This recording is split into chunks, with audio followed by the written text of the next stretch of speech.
देखो बेटा,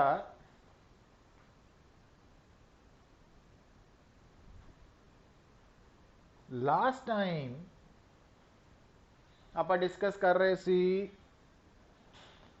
interference of light ਦਾ ਕੰਸੈਪਟ। बेटा जो इंटरफेरेंस ऑफ लाइट ਕੰਸੈਪਟ है ਉਹਦੇ ਵਿੱਚ ਅਸੀਂ ਪ੍ਰੈਕਟੀਕਲੀ ऑब्जर्व की करते हैं ना, और अंडर वट कंडीशन असी ऑब्जर्व करते हैं। तो वो लिए थानू दसिया सी बेटा कि से आ साडे कोल है एक स्क्रीन, और आ स्क्रीन दे सामने बेटा है दो sources of lights, independent sources of light.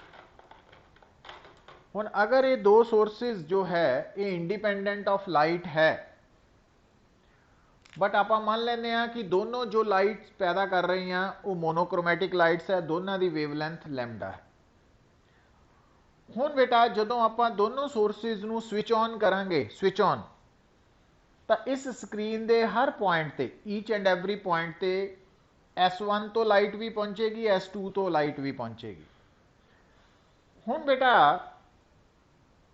अगर ये दो सोर्सेज इंडिपेंडेंट है तो उन्होंने नॉन कोहेरेंट सोर्सेज की कैटेगरी च रखते हैं, एक्सैप्ट अगर ये दो सोर्सेज जो है लेजर बीम्स है ना, लेजर सोर्सेज है। अदरवाइज बाकी जड़ियाँ इंडिपेंडेंट सोर्सेज है वो सारियां नॉन कोहेरेंट सोर्सेज है। और तुसी लास्ट लैक्चर च की देखिया सी बेटा कि स्क्रीन के ऊपर जो गिवन पॉइंट है, सपोज P पॉइंट है, तो इस पॉइंट पे जो दो लाइट वेव्स पहुंचनगियां तो उन्होंने विच P पॉइंट के ऊपर फेज डिफरेंस कितना होएगा। तो थानू याद होएगा कि अगर इसका इनिशियल फेज है फाई आई और इसका है फाई आई 1 2, तो इन्हों का इनिशियल फेज डिफरेंस होएगा phi I 2 phi I 1 plus 2 pi by lambda और S2P माइनस S1P आया। और असी की ऑब्जर्व किया सीगा कि अगर ये नॉन कोहेरेंट सोर्सेज है तो क्योंकि phi I 1 and phi I 2 continuously बदलते रहने हैं, चेंज होंगे रहने हैं, तो इस करके ये जिहड़ा डिफरेंस है ये चेंज होने दे नाल, ये बदलन दे नाल P पॉइंट ते जो रिजल्टेंट इंटेंसिटी है उसकी वैल्यू भी वेरी करेगी, और उहदे करके और ये वेरीएशन इन्नी ज़्यादा तेज होएगी कि फ्लक्चुएशन आएगी कि साडी जो आईज है इस फ्लक्चुएशन नू नोटिस नहीं कर पाएंगियां, और सानू लगेगा कि हर पॉइंट पे एवरेज इंटेंसिटी एग्जिस्ट कर रही है, एवरेज वैल्यू एग्जिस्ट कर रही है। पर अगर बेटा ये दोनों सोर्सेस कोहेरेंट है, तो कोहेरेंट का मतलब है कि phi I 2 minus phi I 1 का जो डिफरेंस है कोहेरेंट सोर्सेज लिए वो फिक्स है, कॉन्स्टेंट है। भी अगर वो शुरू च 0 डिग्री है तो लास्ट तक 0 ही रहेगा, अगर शुरू तो 20 डिग्री है तो लास्ट तक 20 ही रहेगा, अगर शुरू तो 90 डिग्री है तो लास्ट तक 90 डिग्री ही रहेगा। तो उस केस दे विच जो गिवन पॉइंट है बेटा स्क्रीन के ऊपर, उत्थे पहुंचने वालियां दो लाइट वेव्स दे विच जो फेज डिफरेंस है वो फिक्सड होएगा, तो हर पॉइंट ते इंटेंसिटी फिक्सड होएगी। और स्क्रीन के ऊपर जेड़े पॉइंट्स दे फेज डिफरेंस 0 है या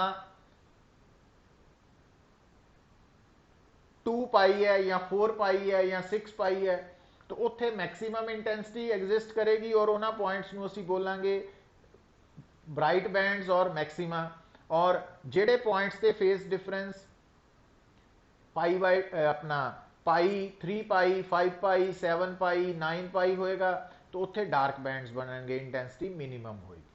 तो ये ऑलरेडी आप डिस्कस कर चुके हैं सारी डिस्कशन। हुण बेटा एक गल होर देखो, थानू याद होएगा कि जो इंटरफेरेंस ऑफ लाइट फिनोमिना है it is in accordance with law of conservation of energy. तो ये law of conservation of energy ते बेस्ड है। तुसी चेक कर सकते हैं कि अगर थोड़े सामने जो स्क्रीन है और आ दो सोर्सेज है बेटा, और मान लो पहली सोर्स दे करके स्क्रीन दे हर पॉइंट ते इंटेंसिटी पहुंच रही है I1 लाइट की इंटेंसिटी और I2 है, तो इट मीन्स एवरेज इंटेंसिटी कितनी होएगी हर पॉइंट पे बेटा? तो एवरेज इंटेंसिटी आएगी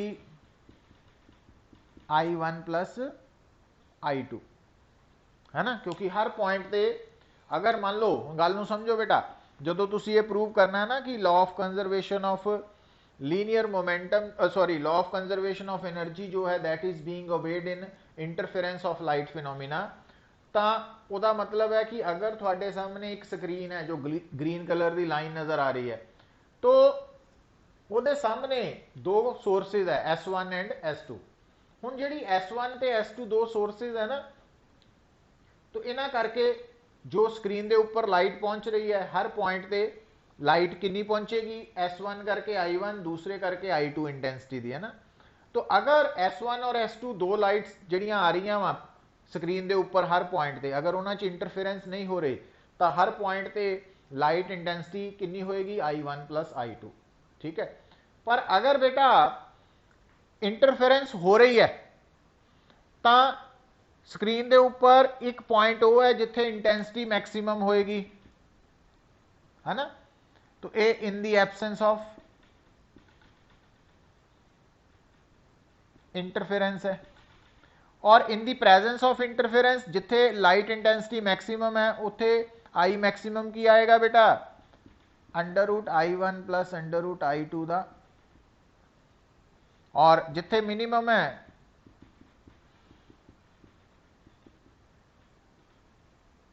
दिस वन। हुण बेटा हुण ए in the presence of interference है, बट ईवन इत्थे भी बेटा अगर आप एवरेज वैल्यू निकालते हैं तो आप की करांगे I maximum plus I minimum by 2 कर देनी है ना। हुण इनू तुसी दोनों वैल्यूज नू इत्थे सबस्टिट्यूट करके सॉल्व करो, again it comes out to be I1 plus I2। Check कर सकते हैं तुसी, मतलब ये कि जो इंटरफेरेंस ऑफ लाइट फिनोमिना है it is in accordance with law of conservation of energy. Simply हो की रहा वा बेटा कि इंटरफेरेंस के करके जो एनर्जी है वो अपने आप नू रीडिस्ट्रीब्यूट कर दी है, मतलब किसी जगह ते एनर्जी बढ़ जाती है किसी जगह ते घट जाती है, but average value even in the presence of interference भी सेम रही है। तो हुण ये गल जिहड़ी है ये असीं आराम नाल थॉरोली, है ना, इन काम वे समझ लेनी है कि इंटरफेरेंस फिनोमिना जो है उहदे च ये नहीं कहना कि जो लाइट है उहदी इंटेंसिटी मैक्सिमा ते वध गई मिनिमा ते घट गई। वो होया की है कि जिथे घटी है उन्नी एनर्जी मैक्सिमा वाली जगह ते वध गई है, मतलब सिर्फ एनर्जी ने अपने आप नू रीडिस्ट्रीब्यूट किया वा, टोटल एनर्जी जो है वो उन्नी ही रहेगी जिन्नी even in the presence of interference रहनी सी। तो वो इन दी प्रेजेंस ऑफ इंटरफेरेंस उन्नी ही एवरेज वैल्यू रही है, वो कोई फर्क नहीं आता। तो ये डिस्कशन तुसी उदों करनी है अगर तुहानू कोई पूछे कि show that interference is in accordance with law of conservation of energy. तो ये पॉइंट है। हुण बेटा इस तो अगली गल देखो, ध्यान दो। हुण अगर एक पॉइंट होर नोट कर लेना तुसी कि नॉर्मली आ जड़ियां जदों असी इंटरफेरेंस फिनोमिना ऑब्जर्व करते हैं तो उहदे विच डिफरेंट वेज है साडे कोल, बट उन्हां विचों जो साडा सिलेबस का पार्ट है यंग्स डबल स्लिट एक्सपैरीमेंट, तो उहदे विच असी जड़ियां दो कोहरेंट सोर्सिस किद्दां ऑब्टेन करते हैं कि एक जिस तरह मान लो बॉक्स है, उस बॉक्स के अंदर असी एक सोर्स ऑफ लाइट रखती सिंगल, और उस बॉक्स के अगे एक साइड ते दो छोटे पॉइंट्स होल्स करते। वो जो छोटे होल्स किए हैं बेटा या स्लिट्स बनाती हैं, है ना, बड़ी बारीक जी पतली जी लाइन लगाती दोनों बॉक्सेस, एक बॉक्स के एक फेस के उपर मीनस दो छोटे छोटे कट लगाते बारीक जै, तो वो स्लिट्स का रोल प्ले करेंगे। तो हुण जो बल्ब के जो उस बॉक्स के अंदर सोर्स ऑफ लाइट ग्लो करेगी तो वो लाइट उन्होंने दोनों स्लिट्स चो जो बाहर निकलेगी तो बाहरों सानू इदा लगेगा कि ये दोनों स्लिट्स जड़ियाँ वा वो सोर्स ऑफ लाइट बन गई। हुण ये जड़ियाँ दो स्लिट्स है बेटा, क्योंकि इन्हां दे लाइट का कारण कॉमन ओरिजन है, इक्को जगह तो आ रहा, इस करके दोनों कोहरेंट सोर्सेज होंगे।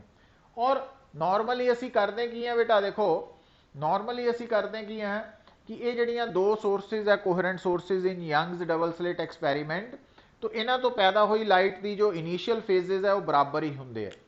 तो अगर बेटा फस्ट सोर्स का इनिशियल फेज तो सैकेंड सोर्स का इनिशियल फेज बराबर है तो इस केस च फिर आ टर्म जीरो हो जाएगी। तो यदा मतलब फिर स्क्रीन के उपर अलग अलग पॉइंट पे जो दो लाइट्स पहुंचनगियां उन्हों का फेज डिफरेंस की आएगा 2π/λ इंटू S2p माइनस S1p। तो वो डिपेंड करेगा कि गिवन पॉइंट तक पहुंचने लिए दोनों लाइट्स नू कितना डिस्टेंस कवर करना पिया है ना अपनी अपनी सोर्सिस तो वो अकॉर्डिंगली डिस्कशन करांगे। पर उस तो पहला आप अज कुछ बेसिक पॉइंट्स जिहड़े है ऑलरेडी आप डिस्कस किए हुए हैं, जिस तरह कि आप डिस्कस किया सी बेटा कि अगर दो कोहरेंट सोर्सेज है S1 S2 एक कोहरेंट सोर्सेज है बेटा, ये दिमाग च रखना। और ये जो कोहरेंट सोर्सेज है तो इस सोर्स चो जी लाइट बाहर निकल रही है उसका एंपलीट्यूड ए है, इंटेंसिटी I1 है, और ये चो जी लाइट आ रही है उसका एंपलीट्यूड B है, इंटेंसिटी I2 है। तो हुण रिजल्टेंट इंटेंसिटी IR कितनी होएगी बेटा, याद है I1 प्लस I2 प्लस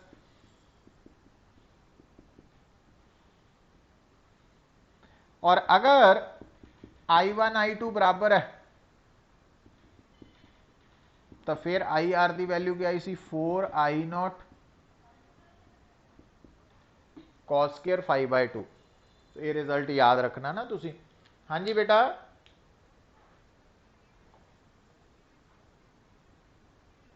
नहीं नहीं वो ए स्क्वायर सी पुत, A square plus B square plus 2AB cos 5।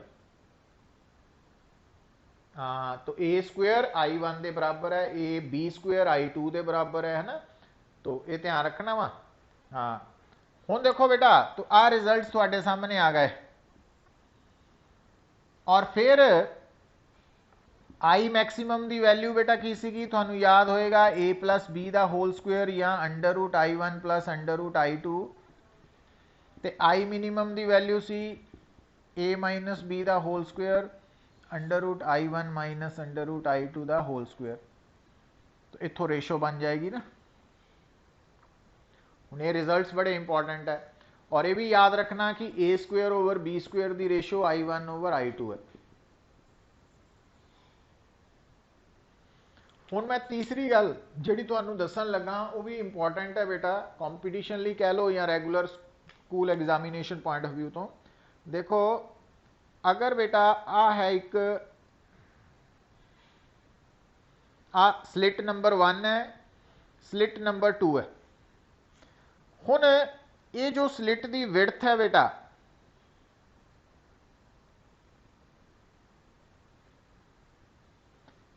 S1 S2 की विड्थ चौड़ाई स्लिट की विड्थ, तो इस स्लिट चो निकलन वाली जो इंटेंसिटी है वो directly proportional to its width होंदी है बेटा। इस करके I1 ओवर I2 की रेशो विड्थ ऑफ स्लिट्स की रेशो के बराबर भी लिख सकते हैं, क्योंकि ये बिहाफ से भी थानू प्रॉब्लम पूछी जा सकती है। हुण अगर सानू ये बेसिक कंसैप्ट पता लग चुके हैं, हुण आपां इहदे बिहाफ से न्यूमैरिकल ट्राई कर सकते हैं। देखो लिखो in interference pattern the ratio of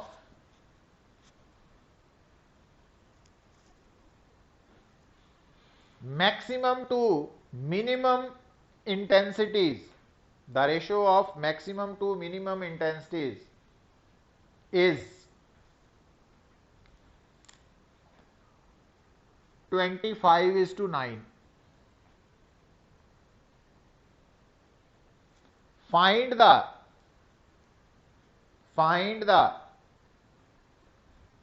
number one ratio of 25:9 बेटा.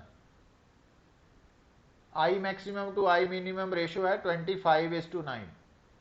Find the number one ratio of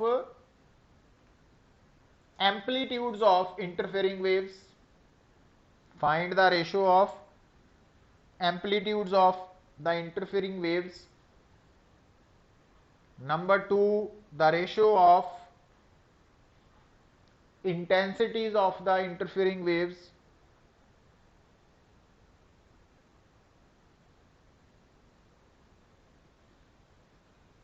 Number three,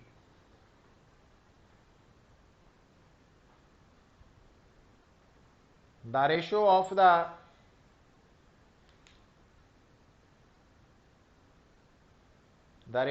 the widths of coherent sources. W1 या ω1 by ω2 है ना, जो सिंबल लिखे ਆਪਾਂ. ਹੁਣ बेसिकली बेटा थानू आ जी रेशो दी है ना, ए वाली है I maximum over I minimum. पर थानू याद आना चाहिए I maximum over I minimum तो दिस वन है ए प्लस बी.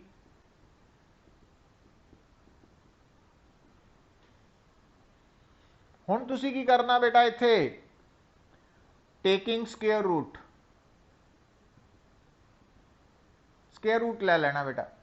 तो a plus B over a minus B is equal to 5/3. उस तो बाद क्रॉस मल्टीप्लाई कर देना. 3a plus 3b is equal to 5a minus 5b. तो हुण 8b is equal to 2a आ जाना ना. तो it means a over b की रेशो की आ गई a ओवर b की रेशो आ गई 4. तो एम्पलीट्यूड की रेशो आ गई 4:1. तो I1 I2 की रेशो की आई नहीं है a बाय b का होल स्क्वेयर 16:1. विड्थ की रेशो की आ जानी है 16:1.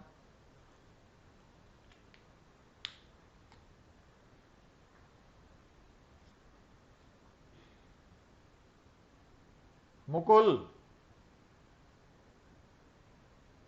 निकल गया क्यों?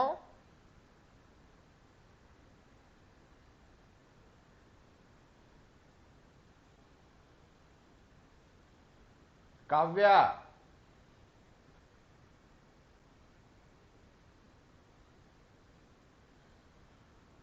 निकल गया बा. अश्वी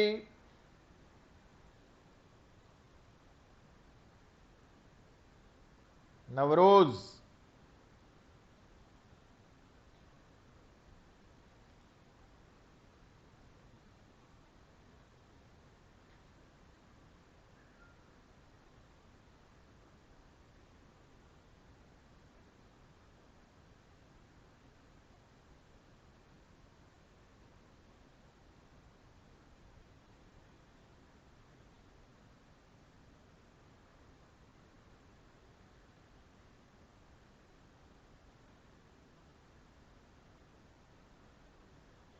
हुण देखो बेटा, next right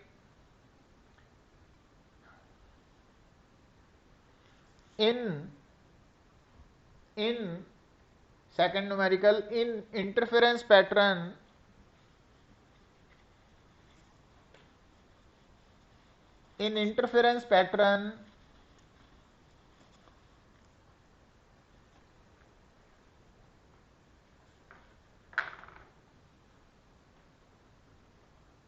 calculate the ratio of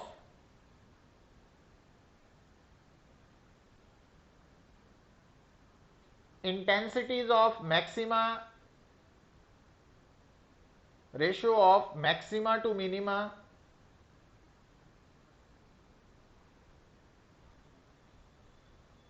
Calculate the ratio of maxima to minima if the ratio of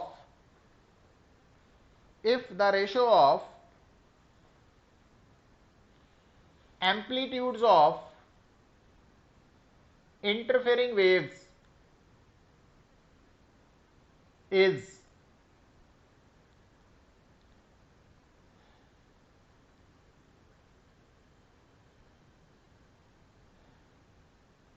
3:1, 3:1, मतलब A over B the ratio 3:1 है। ਹੁਣ बेटा फिर अगेन ਤੁਸੀਂ ਆ फार्मूला यूज कर सकते हैं। तो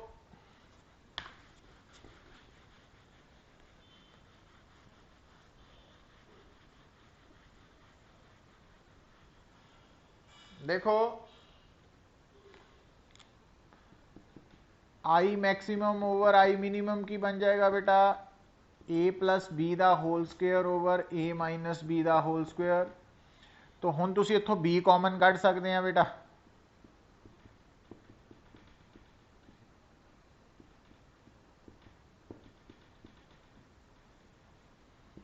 हुण ए ओवर बी दी वैल्यू 3+1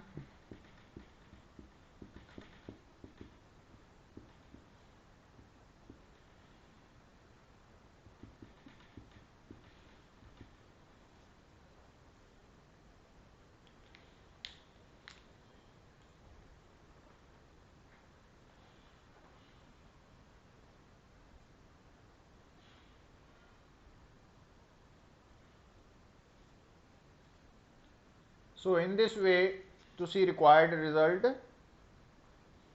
निकाल सकते हैं।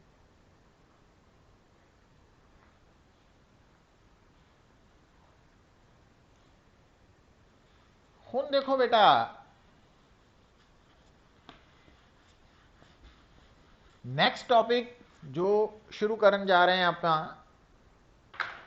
वो रिलेटेड तो इंटरफेरेंस के नाल ही है बट वो है Young's double slit experiment, YDSE, Young's double slit experiment.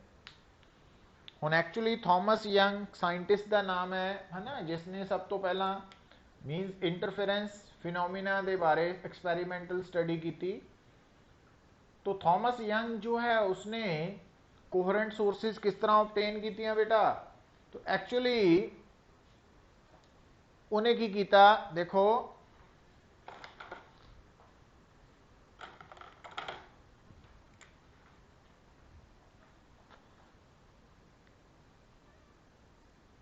आ बेटा एक प्लेट है, इस प्लेट के अंदर उन्हें दो छोटे स्लिट्स बना लिया ना, मतलब स्लिट्स समझते हैं, मतलब बहुत पतले कट लगाते बारीक।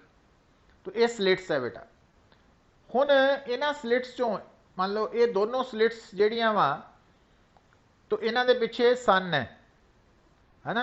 तो ये स्लिट्स जिहड़ियां इहदे पिछे सन है, सन तो जिहड़ी लाइट आ रही सी तो वो एक्चुअली इत्थे आके दो पार्ट्स च डिवाइड हो गई है ना। तो आपां इत्थे सन की जगह ते हुण कुछ भी मोनोक्रोमैटिक सोर्स भी यूज़ कर सकते हैं। तो आ है सिंगल सोर्स मोनोक्रोमैटिक। तो इस सोर्स चों निकली हुई लाइट ने जो अगे वधना वा, क्योंकि लाइट जिहड़ी है पुत्त वो ट्रांसवर्स वेव है और ट्रांसवर्स वेव हमेशा क्रैस्ट ते ट्रफ की फॉर्म च अगे वधदी है ना। तो आपां हुण इत्थे की करन लगे हैं, देखो कि इत्थे मैं क्रैस्ट रैड कलर दी ते ट्रफ ग्रीन कलर दी शो कर रहा ना। फिर crest trough crest trough and so on. हुण जदों ये वेव फ्रंट जाके इत्थे टकराया तो अगेन एक्चुअली इदां होया ना, ये तो हुण इत्थे जाके वेव फ्रंट दो पार्ट्स दे विच डिवाइड हो गया। मतलब ਇਹਨਾਂ ਤੋਂ ਪਹਿਲਾਂ ਸਿੰਗਲ ਵੇਵ ਫਰੰਟ ਵਧ ਰਿਹਾ ਅੱਗੇ, ਬਟ ਇਸ ਤੋਂ ਬਾਅਦ ਇਹ ਦੋ ਪਾਰਟਸ 'ਚ ਡਿਵਾਈਡ ਹੋ ਗਿਆ। ਹੁਣ ਜਦੋਂ ਇਹ ਦੋ ਪਾਰਟਸ 'ਚ ਡਿਵਾਈਡ ਹੋਇਆ, दो पार्ट्स हो गए दे वेव फ्रंट दे, तो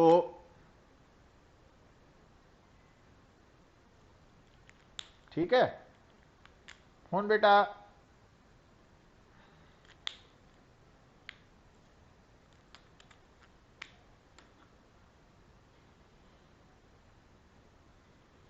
तो इदा वेव फ्रंट अगे वध रहा ना,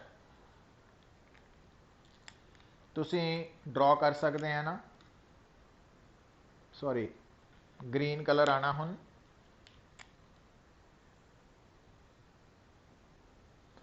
तो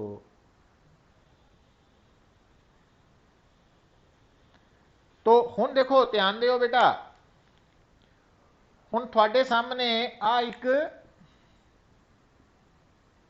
स्क्रीन है बेटा, तो ये डिस्टरबेंस अगे वध रही है। हुण इधर देखियो, आ ग्रीन ते ग्रीन, रैड ते रैड, ग्रीन ते ग्रीन, ग्रीन ते ग्रीन, रैड ते रैड, ग्रीन ते ग्रीन, क्रैस्ट नाल क्रैस्ट, ट्रफ नाल ट्रफ, क्रैस्ट नाल क्रैस्ट।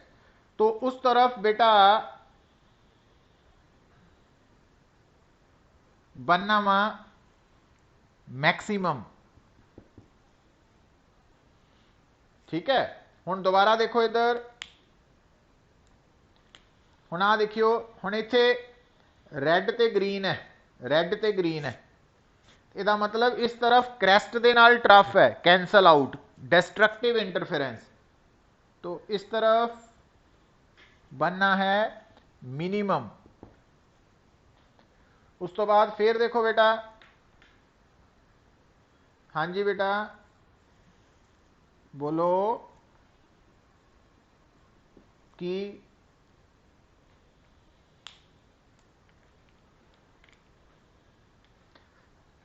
हुण देखो आराम ना गल सुनो पुत,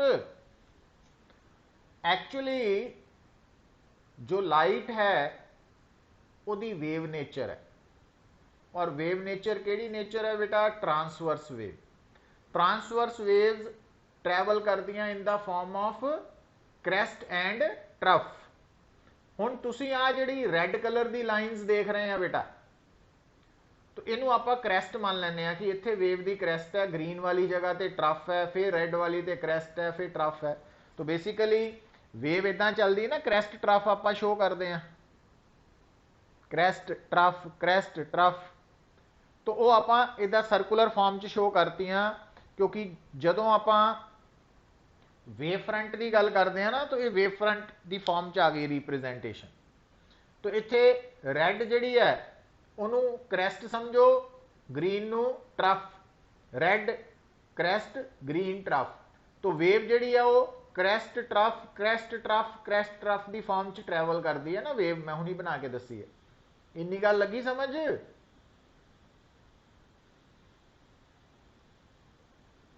हाँ, हुण देखो कि आ जिहड़ी सिंगल सोर्स ऑफ लाइट है बेटा, इहदे तो तां इक्को वेव बाहर आ रही है, तो आ जिहड़ा वेव फ्रंट है सिंगल वेव करके है। बट हुण इत्थे आ जो स्लिट रखियां दो, S1 S2, तो इन्हां विचों जदों लाइट बाहर निकलनी है तो लाइट के दो हिस्से हो चुके हैं। मतलब इस तो पहला सिंगल लाइट है, बट उहदे दो पार्ट्स S1 S2 ने करते। तो हुण ये दो वेव बन गई, crest trough, crest trough, crest trough, crest trough. हुण तुसीं नोट कर रहे हैं कि इस जगह के उपर जिद्दां हुण मैं आ डॉट लगाया, रैड नाल रैड, ग्रीन नाल ग्रीन, मतलब इस डायरैक्शन च क्रैस्ट क्रैस्ट ट्रफ ट्रफ मिलके मैक्सिमा बनाएंगे, कंस्ट्रक्टिव इंटरफेरेंस होएगी। हुण आ जिहड़ा पॉइंट है ये रैड और ग्रीन मिलके है, रैड और ग्रीन है, इसका मतलब इस तरफ स्क्रीन के उपर डार्क बैंड आएगा, मिनिमा बनेगा, डिस्ट्रक्टिव इंटरफेरेंस। और इदा ही बेटा आ ग्रीन नाल ग्रीन है ना, तो इस तरफ मैक्सिमा आएगा। और इसी तरह ऊपर भी देख सकते हैं तुसी कि आ जिहड़ा पॉइंट है बेटा, ठीक है, तो इस पॉइंट भी देख लो, आ पॉइंट इदा मिनिमम, और आ फिर ग्रीन नाल ग्रीन वाला आ मैक्सिमम बन जाएगा। तो स्क्रीन के उपर maximum minimum bright band dark band bright band dark band की फॉर्मेशन होएगी। तो ये फॉर्मेशन कितना हो रही है, वो पिछे बेसिक फिनोमिना किहड़ा काम कर रहा, तो उन्होंने असी ज्योमैट्रिकली रिप्रेजेंट किया वा। तो ये जो ग्रीन और रेड कलर्स है ये की दस रहे हैं कि जड़ियाँ दो वेव S1 तो जी लाइट निकल के अगे वध रही है और S2 तो लाइट निकल के अगे जा रही है, तो वो लाइट्स की क्रैस्ट ट्रफ को रिप्रेजेंट करने असी रेड ग्रीन शो किया वा ना।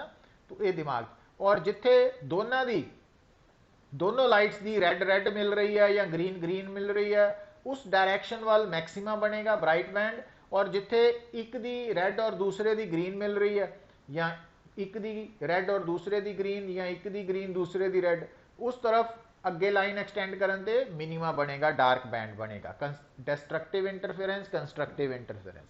तो ये जी geometrical representation of Young's double slit experiment है, तो इनू तुसी समझना। देखो बेटा, तो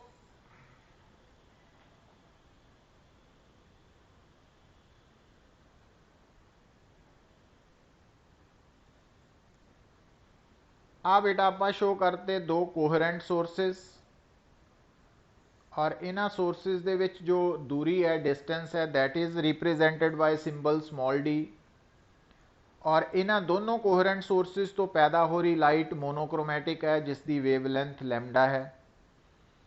और आ बेटा स्क्रीन है, प्लेन ऑफ कोहेरेंट सोर्सेस ते स्क्रीन दे विच डिस्टेंस कैपिटल डी है। तो स्क्रीन सोर्सेस तो कितनी दूर है, कैपिटल डी। और इत्थे आपां बेटा ये मान के चलते हैं कि आ जड़ियाँ दो सोर्सेज है जदों इन्हां तो लाइट पैदा होएगी तो दोनों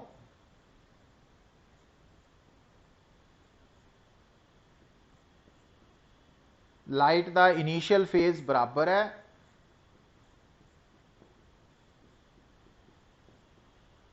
इस करके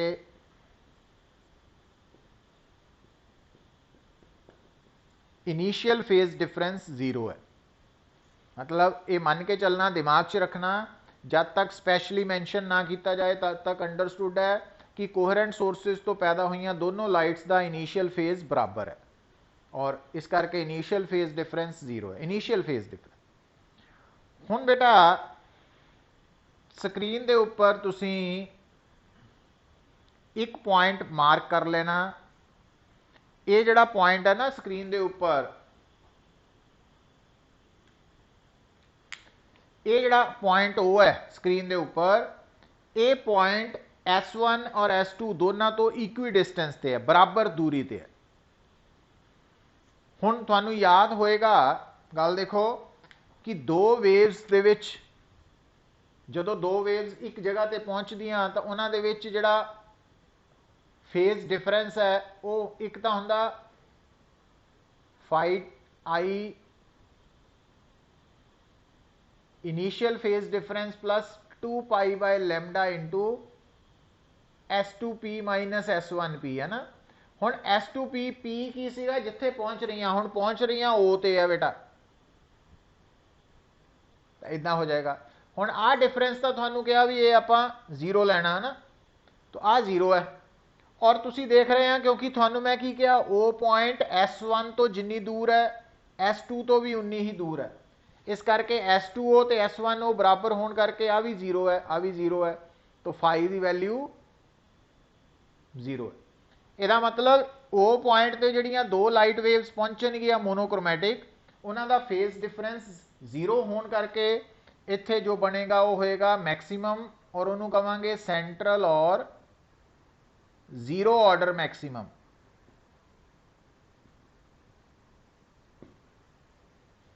जीरो ऑर्डर मैक्सिमम। हुण बेटा स्क्रीन के उपर डिफरेंट पॉइंट्स ते, स्क्रीन के उपर अलग अलग पॉइंट्स ते दो दो लाइट वेव्स पहुंचनिया, पर उन्हों का पाथ डिफरेंस या फेज डिफरेंस डिफरेंट होना वा। हुण गल नूं सुनो पुत, हुण आपां एक जनरल पॉइंट सिलेक्ट कर लेने, let that point be P point है और स्क्रीन के उपर जो P पॉइंट असी सिलेक्ट किया सपोज करो वह सेंट्रल मैक्सीमम तो डिस्टेंस है y। हुण स्क्रीन के हर पॉइंट से क्योंकि दो लाइट वेव्स पहुंच रही हैं तो यह मतलब P ते भी दो लाइट वेव्स पहुंचनगियां, एक S1 तो और एक S2 तो। P ते भी दो ही पहुंचनगियां। पर हुण एक गल सुनो पुत, ध्यान दियो, प्रैक्टिकली की हुंदा वा जदों असी इंटरफेरेंस इन लाइट ऑब्जर्व करते हैं यंग्स डबल स्लिट एक्सपैरीमेंट जो आ जिहड़ा डी है ना स्क्रीन ते स्लिट्स दे विचली दूरी ये मीटर च हुंदी है बेटा, जबकि आ डिस्टेंस मिलीमीटर च हुंदा। मतलब डी दी वैल्यू स्मॉल डी तो बहुत वड्डी है। मतलब आ डायग्राम च नज़र नहीं आ रहा, अदरवाइज ये डी की वैल्यू बहुत छोटी है ये मुकाबले। ये मैं इत्थे लिखता शो करता। हुण उहदे नाल की होएगा बेटा कि आ जिहड़ा पी पॉइंट आप सिलेक्ट किया वा, ध्यान दिओ, तो आप की मान सकते हैं कि पी पॉइंट तक पहुंचने लई आ जिहड़ियां दोनों रेज है, आ जिहड़ियां दोनों रेज है इन्हां नूं बैंड होना पिया। और कितना एंगल बैंड होना पिया तो असी अप्रोक्सीमेशन लगा सकते हैं कि S1 और S2 तो निकलियां हुई दो लाइट वेव्स नूं P तक पहुंचने लिए कितना एंगल बैंड होना पिया, थीटा एंगल। मतलब एक्चुअली डायग्राम चो नज़र नहीं आ रहा। क्यों नहीं आ रहा? क्योंकि डायग्राम दे विच अगर आप इस कंडीशन के अकॉर्डिंगली डायग्राम नहीं ड्रॉ की तो दिमाग च की रखना कि आ डिस्टेंस बहुत वड्डा वा बेटा ये मुकाबले। तो जो आ डिस्टेंस ये मुकाबले बहुत वड्डा वा तो आ जिहड़ियां तीन रेज है ना, आ ग्रीन ब्लैक रे नहीं है, ये लाइन है, और आ रे, आ तीनों लाइन्स जिहड़ियां इस वक्त है ये इस कंडीशन के अंडर अप्रोक्सीमेटली पैरलल है, लगभग पैरलल है। इस करके आप कह सकते हैं कि पी पॉइंट से जिहड़ियां दो लाइट वेव्स S1 S2 तो निकल के पहुंच रही हैं वो कितना एंगल बैंड होके जा रही हैं, थीटा एंगल। हुण बेटा हुण पी पॉइंट से जिहड़ियां दो वेव्स आनगियां तो क्योंकि आ तो डिफरेंस जीरो है तो फेज डिफरेंस की होएगा बेटा, पहला आप अच्छा इनू असी कहने हैं पाथ डिफरेंस। तो पाथ डिफरेंस की आएगा S2P माइनस S1P। हुण पाथ डिफरेंस की वैल्यू तुसी कढ सकते हैं भी, ਉਹਦੇ ਲਈ ਕੀ करो तुसी S1 तो ना इत्थे परपेंडिकुलर S1N शो ड्रॉ कर दो। ਉਹਦੇ ਨਾਲ की होया कि S1 तो P तक की लाइन लंबाई ते N तो P तक की लंबाई ये अप्रोक्सीमेटली बराबर ही है। ਇਹਦਾ मतलब जी नीचे वाली लाइट है वो इन्ना ज़्यादा पाथ कवर कर रही फालतू है ना ऊपर वाली के मुकाबले।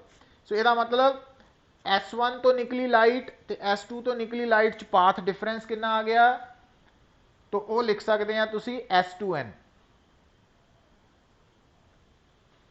हुण बेटा अगर आ एंगल थीटा वा तो क्योंकि आ वाली लाइन दे परपेंडिकुलर आ लाइन है और इस लाइन दे परपेंडिकुलर आ लाइन है, इस करके आ एंगल भी थीटा ही होएगा। हुण आ राइट एंगल ट्रायंगल है, इन राइट एंगल्ड ट्रायंगल केड़ी है पुत, S1N S2।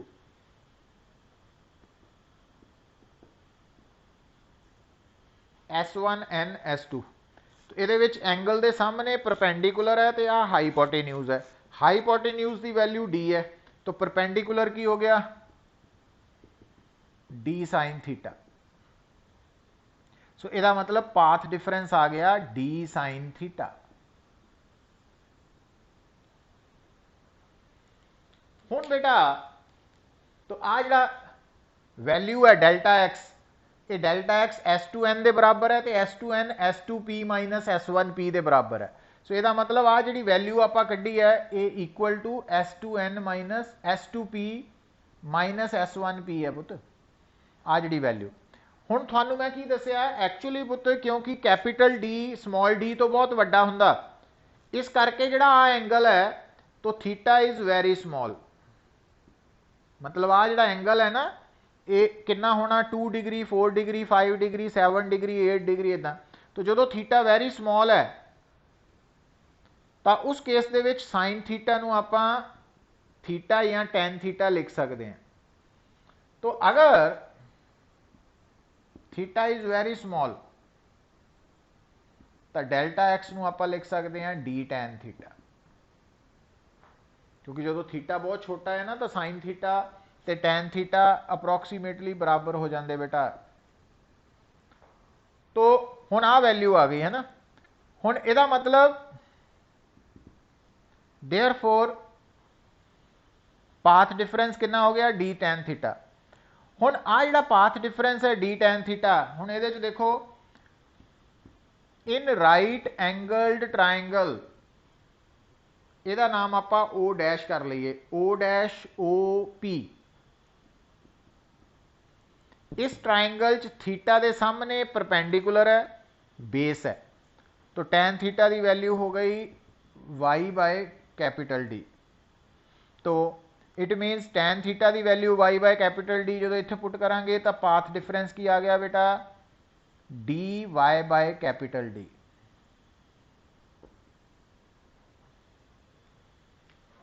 तो एक तो ये रिजल्ट याद रखना तुसी। हुण तुहानू याद आना चाहिए ये रिजल्ट आया कित्थों है, बड़ा इंपॉर्टेंट है, डिराइव करना भी और कितना वा भी पता लग गया कि यंग्स डबल स्लिट एक्सपैरीमेंट के केस च स्क्रीन के उपर जिहड़ा पॉइंट वो सेंट्रल पॉइंट ओ तो डिस्टेंस वाई ते है ना पी पॉइंट, उत्थे जिहड़ियां S1 S2 तो दो लाइट वेव्स पहुंचणगियां उन्हां दा पाथ डिफरेंस जिहड़ा कितना होएगा small D into Y over capital D. हुण बेटा तुहानू याद आ जाना चाहिए वा कि अगर असी गल कर रहे हैं मिनिमा दी या मैक्सिमा दी, फॉर मैक्सिमम और ब्राइट बैंड,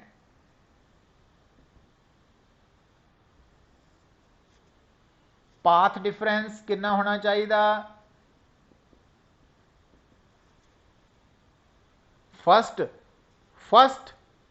ब्राइट बैंड के लिए पाथ डिफरेंस होना चाहिए फस्ट ऑर्डर लई लैम्डा, सैकेंड ऑर्डर लई 2 लैम्डा, थर्ड लई 3 lambda and so on n lambda. तो इसका मतलब it means D Y by capital D n lambda वा, तो y की value n lambda D by small D आ गया।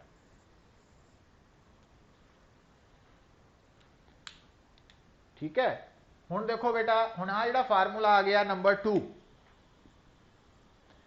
तो यदि हेल्प के नाल तुसी की लभ सकते हैं, फाइंड आउट कर सकते हैं कि स्क्रीन के उपर सेंट्रल पॉइंट ओ तो अगर दसना भी कितनी दूर फस्ट ऑर्डर ब्राइट बैंड बनेगा, तो तुसी इक्वेजन नंबर 2 दे विच n1 ले लेना, और अगर दसना भी सैकेंड ऑर्डर ब्राइट बैंड कितनी दूर बनेगा तो इक्वेजन नंबर 2 च n2 ले लेना, थर्ड ऑर्डर लई n3 ले लेना एंड सो ऑन।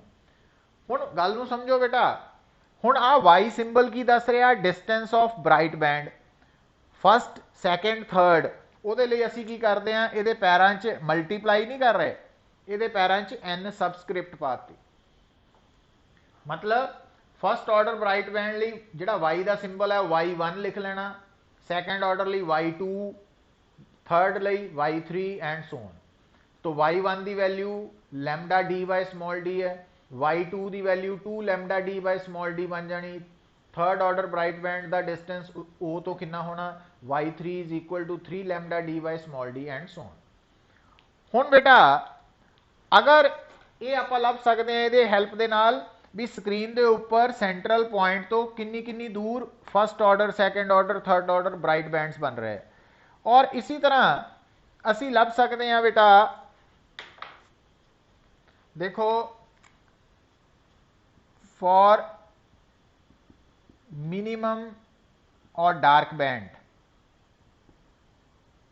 हुण डार्क बैंड लई तुहानूं दस्सिया सी पाथ डिफरेंस की होना चाहिए पुत 2n-1 लैम्डा बाय 2। हुण अगर इनू इहदे नाल इक्वेट करिए तो है ना इहदे नाल, तो इसका मतलब D Y by capital D की हो गया 2n-1 लैम्डा बाय 2, तो y की वैल्यू आ जानी 2n-1 lambda capital D by 2 small D. तो ये थोड़ी बन गई इक्वेजन नंबर 3।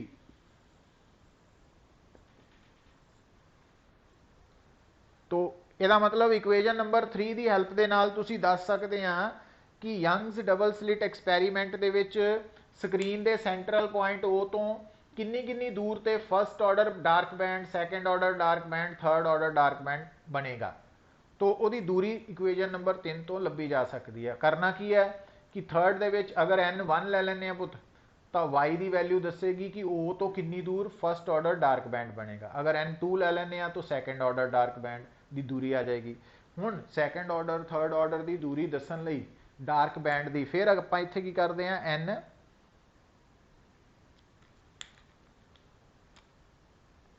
एन लिख लेने। पर नाल बेटा हुण आ भी सिंबल और आ सिंबल सेम नहीं ना होना चाहिए, क्योंकि ये ब्राइट बैंड लई है, ये डार्क लई है। तो इनू प्राइम करता, ये उपर डैश पाती है ना, तो इनू प्राइम च चेंज करता, मतलब सिंबल बदलता, ताकि सिंबल देख के पता लग जाए कि वाई डैश वाला सिंबल डार्क बैंड लई है ना प्राइम्ड सिंबल, तो अनप्राइम्ड सिंबल बिना डैश वाला जोड़ा वा वो ब्राइट बैंड के लिए डिस्टेंस है, होर कोई गल नहीं। तो ये सिंबल बदलते हैं। हुण बेटा तो इन्हां दी हेल्प दे नाल तुसी की लभ सकते हैं कि यंग्स डबल स्लिट एक्सपैरीमेंट दे विच स्क्रीन दे उपर ओ पॉइंट तो किन्नी दूर ब्राइट डार्क बैंड्स बनणगे, उन्हां दा ऑर्डर की होएगा, सारा लभ्या जा सकदा। इत्थे तक क्लीयर है मुकुल? काव्या, अश्वी,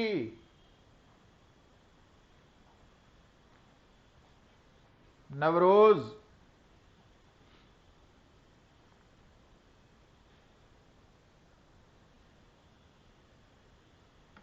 हर्ष,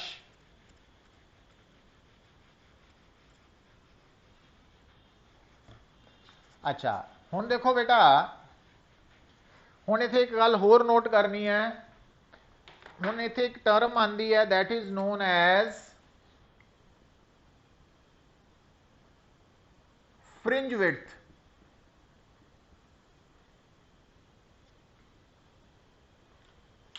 एक्चुअली बेटा जिहड़े डार्क बैंड्स है, ब्राइट बैंड्स है, इन्हों फ्रिंजिस कह दें ना आप। तो ब्राइट डार्क बैंड्स जिहड़े है फ्रिंजिस भी बोलते हैं।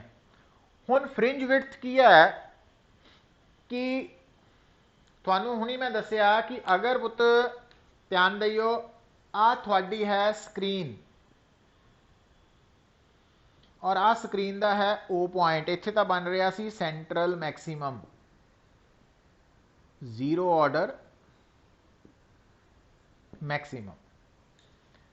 हुण मान लो इत्थे बन रहा फर्स्ट ऑर्डर, थोड़ा मैं जान के गैप वधा देना वा। तो आ है बेटा first order bright band, second order bright band, third order bright band, है ना। हुण जिहड़ा फर्स्ट ऑर्डर है उहदी दूरी ओ तो कितनी है y1, और y1 की वैल्यू इत्थों कढ़ सकते हैं n1 पुट करके। सैकेंड ऑर्डर की दूरी y2 है, थर्ड ऑर्डर की y3 है, एंड सो ऑन। हुण फ्रिंज विड्थ की हुंदी बेटा, यह है distance between any two conjunctive bright bands. Conjunctive bright bands का मतलब पहले और दूसरे दे विच अर्ली दूरी, आ वाली दूरी। हुण आ दूरी कितनी है y2 माइनस y1। हुण की क्या फ्रिंज विड्थ की है, it is the distance between any two conjunctive bright bands. Any two, पहले और दूजे दे विचली दूरी भी कह सकते, दूजे तीसरे दी भी, तीसरे चौथे की भी कह सकते, चौथे पंजवें की भी। इसका मतलब अगर आ n है तो आ n माइनस 1 हो गया ना, एक घट। हुण yn की वैल्यू इत्थों देखो n lambda D by small D और वाई एन माइनस वन की वैल्यू की आ जानी है, इत्थे एन की जगह एन माइनस वन आ जाना और इनू सॉल्व करो ब्रैकेट ओपन करके, ये lambda D by small D आ जाना। तो ये फ्रिंज विड्थ की एक्सप्रैशन आ गई in terms of bright bands. हुण अगर डार्क बैंड्स की गल करिए बेटा, देखो हुण आ बन रहा फर्स्ट ऑर्डर डार्क बैंड,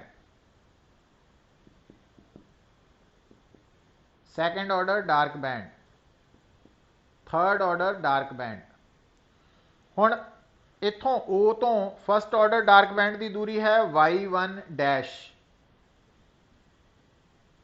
और आ है y2 डैश, y3 डैश। इथों जे तुसी ओ तो दसना कितनी दूर फर्स्ट ऑर्डर डार्क बैंड बन रहा, तो इत्थे n1 ले लेना, सैकेंड ऑर्डर लिए 2 ले लेना, थर्ड लिए 3 and so on.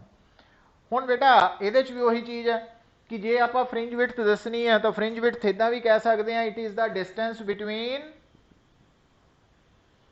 Any two consecutive dark bands, पहला दूजा, दूजा तीजा, तीजा चौथा, n माइनस, तो आ वाली वैल्यू इथों आ जानी पुत, और आ वैल्यू कितना निकलनी है, इत्थे n की जगह ते n माइनस वन आ जाना।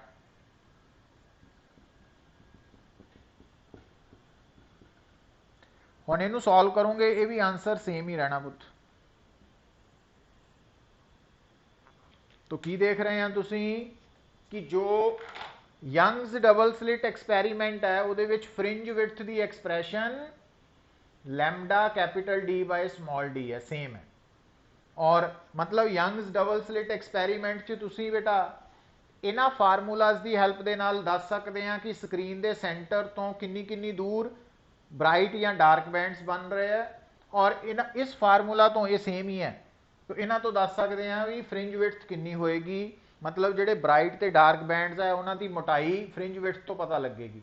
ज़्यादा फ्रिंज विड्थ का मतलब ਜਿਹੜੇ ब्राइट ਤੇ डार्क बैंड्स है वाइड है, और अगर फ्रिंज विड्थ घट है तो थिन है। तो इस तरीके नाल आपां समझ सकते हैं। क्लीयर?